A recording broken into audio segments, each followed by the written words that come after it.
Hey, it's Kevin Dwight here. Welcome to the next video in the Setting Up a Home Music Studio course. In this video, we're going to talk about room acoustic treatment.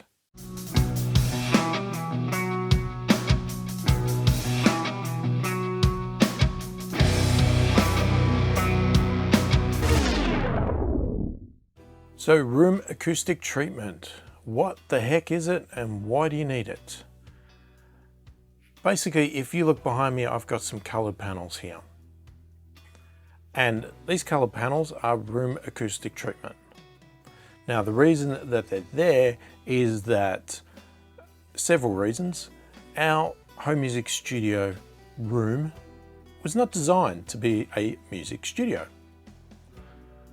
And it's going to have certain frequency response problems. It's also going to have some reflective properties because it's hard walls. It's going to have some reverb issues. Frequency responses are going to be unbalanced. You know, you might have too much low end, not enough low end, too much high end.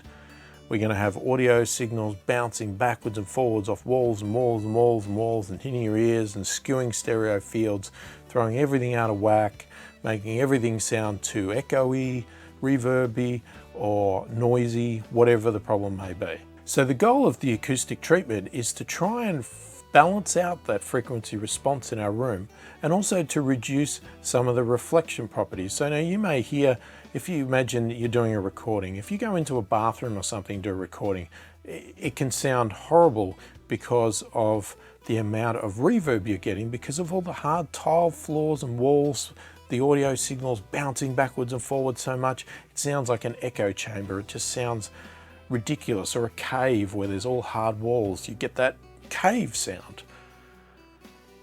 Now, if you go into a studio or you go into a room that has acoustic treatment, we cut a lot of that reverb out. And you might wonder why you do that. And the reason we would do it in a home music studio is because the reverb we're going to get in these sort of rooms is not going to sound good. It's going to sound bad. It's going to mushy up our songs. It's going to muddy them up. It's going to make them just sound not very clear, not have good clarity, and just be bad. Now, generally, if we make our audio recordings sort of reverb clear, so they're very dead sounding, I guess is the best word to use, we would then add reverb or delays in our mix later on, but what we're adding is good sounding reverb, good sounding delays, so that we eliminate our bad sounds from our room and replace them with good ones, artificial ones, in our mix. Now, the process to room acoustic treatment is extremely complicated, okay? Now, I'm not an expert in it. I'm not going to go into all the science of it. You can research a massive amount and spend hours and hours and hours researching it online, and you'll still never understand it fully. There's, experts out there that could tell you everything about it and come in and diagnose your room and tell you exactly what to do. But the point of this is to try and do it in a way that's simple, cost-effective, but still going to achieve good results. Not going to be perfect, but they're going to be good.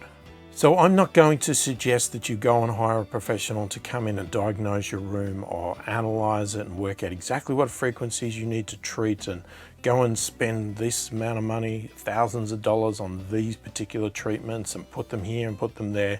We're going to just use some best judgments of what normally you would do as a basic approach to a room. And if you want to take it to another level, I will talk a little bit about what you can do to check certain frequencies and things like that, just to see what problems you may have. But again, you're not going to go to the point of designing an entire room around that. Now, acoustic room treatment can be really expensive too, We're not talking about putting some egg cup, cardboard containers on walls, all right? That's not what we're talking about here. And even to the realms of going down to your local shop and just buying some bits of foam or something to put on your wall, or putting some carpet or blankets on your wall. We're not talking about that. We are talking about doing it as good as we can, but without going to really extreme levels. But room acoustic treatment, proper room acoustic treatment, can be really expensive. And it is something that you may need to do in steps and stages. Do some basic covering to get rid of the major first off problems, and then you might add to it as you go further down the track, as you get better, as your ears get better, as your skills get better, and you want to perfect those mixes. You might take it to that next level and start adding more treatment as you go, or better treatment.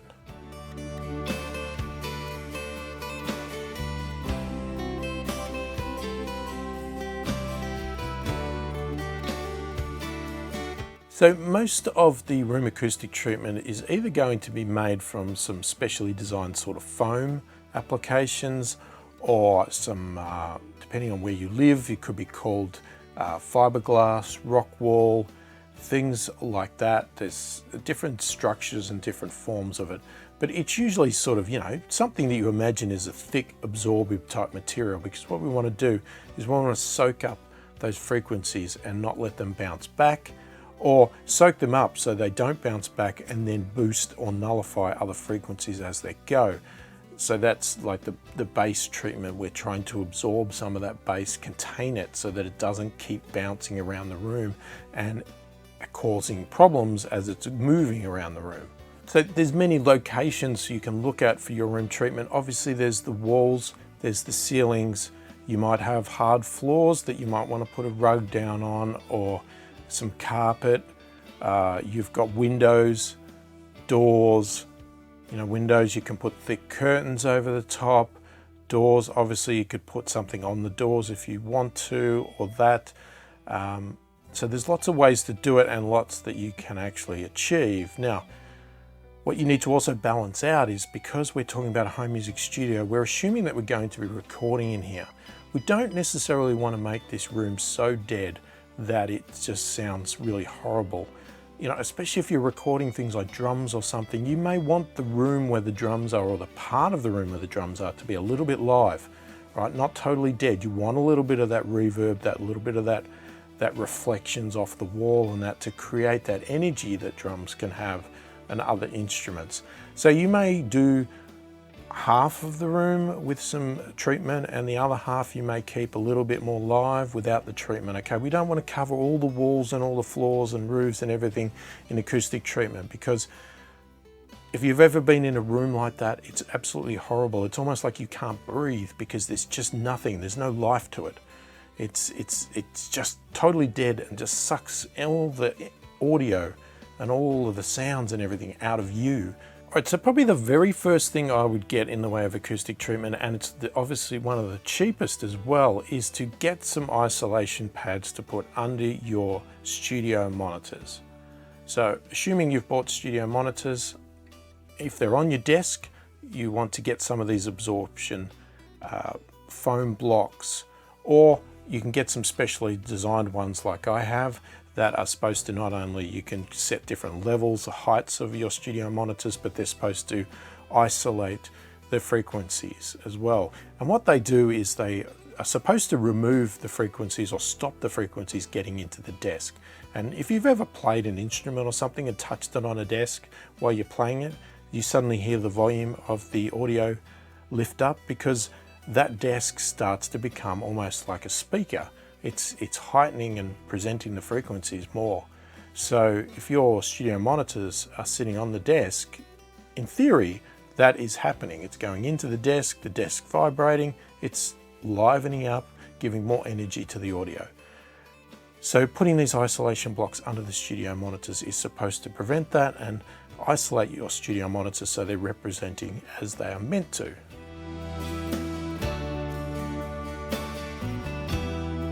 So the next step after that is to look at the reflection points around your studio monitors, around your desks.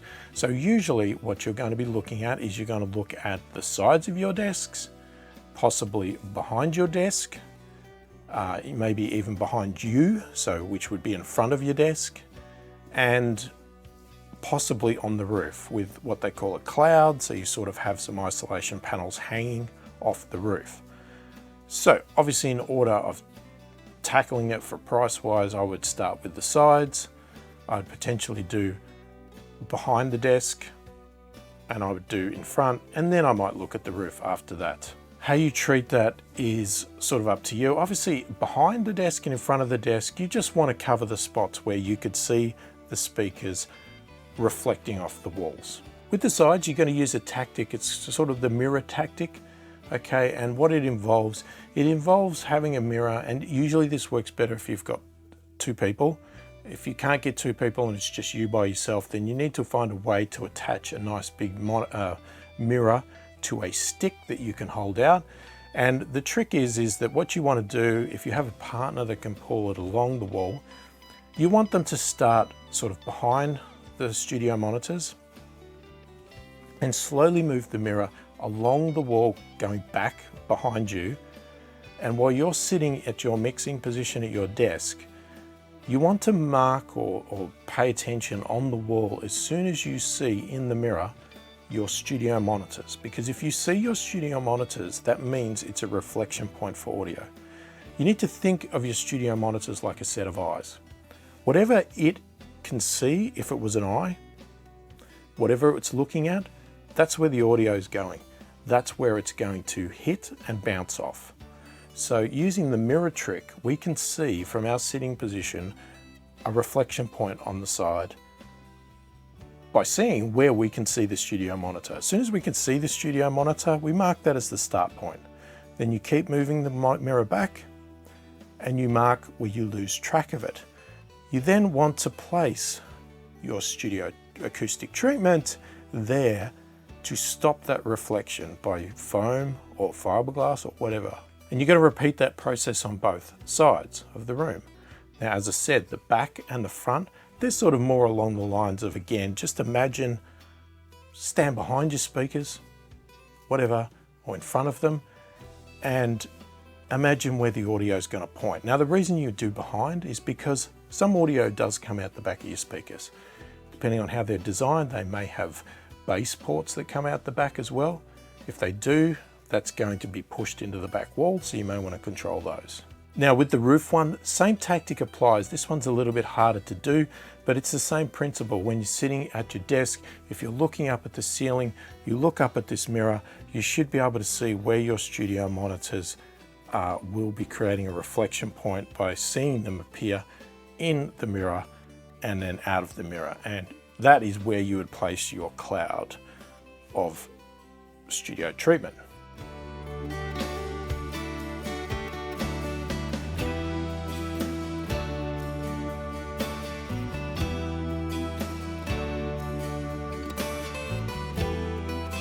Now, the next one after that is to start to tackle the bass frequencies. So ideally, what we find is in most rooms, bass frequencies build up in corners. That's generally why a lot of people in the old days with hi-fi systems used to always put their subwoofers in the corner of a room, because it allowed the subwoofer to get even more energy by going straight into the corner of the walls and projecting through the walls.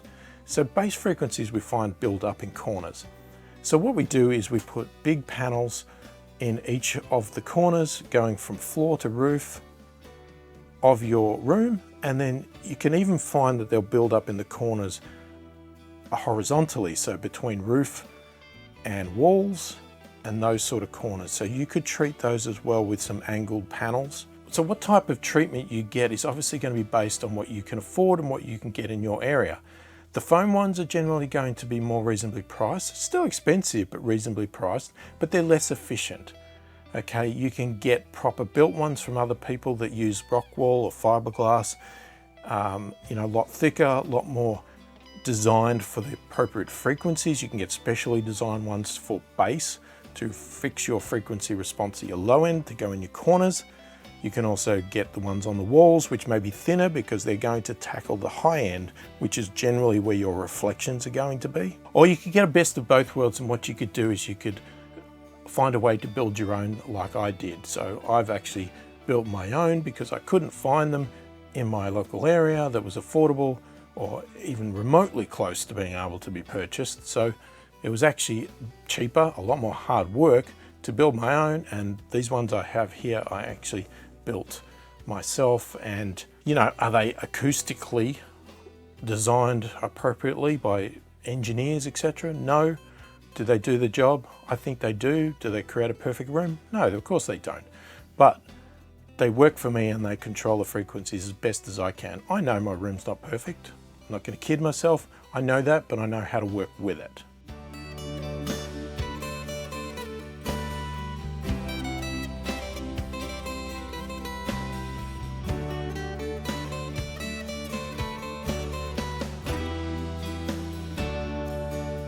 Now, if you want to sort of do an analysis of your room to target it, there's some special software that you can get. There's a room EQ wizard. There's a fuzz measure, depending on what OS you're using, Mac or PC.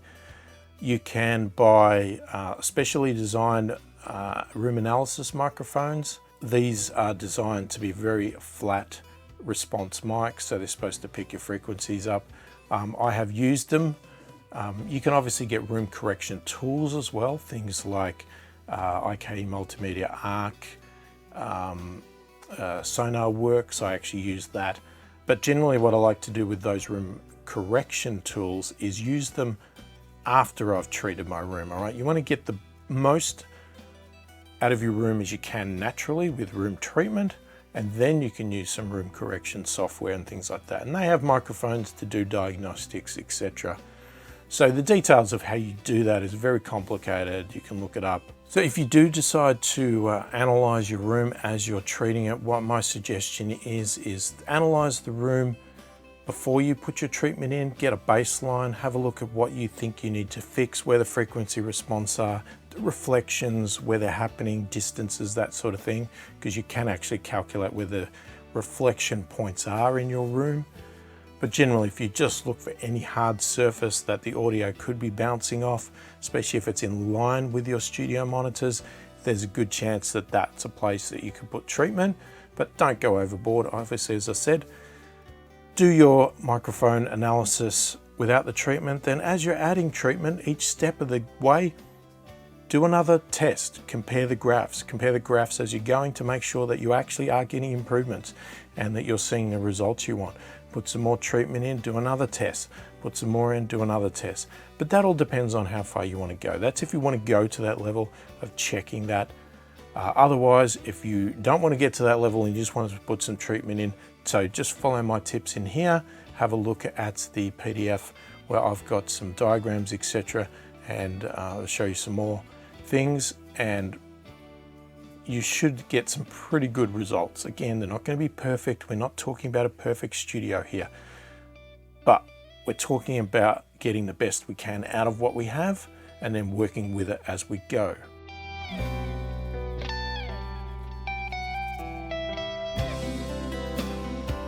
So hopefully this has been helpful.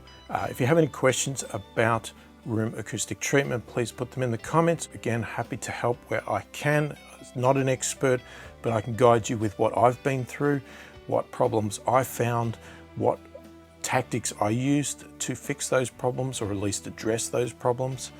And yeah, feel free to ask as many questions as you like so I can help you get the results that you're after in your home music studio. Thank you for watching this video, and I will catch you in the next one.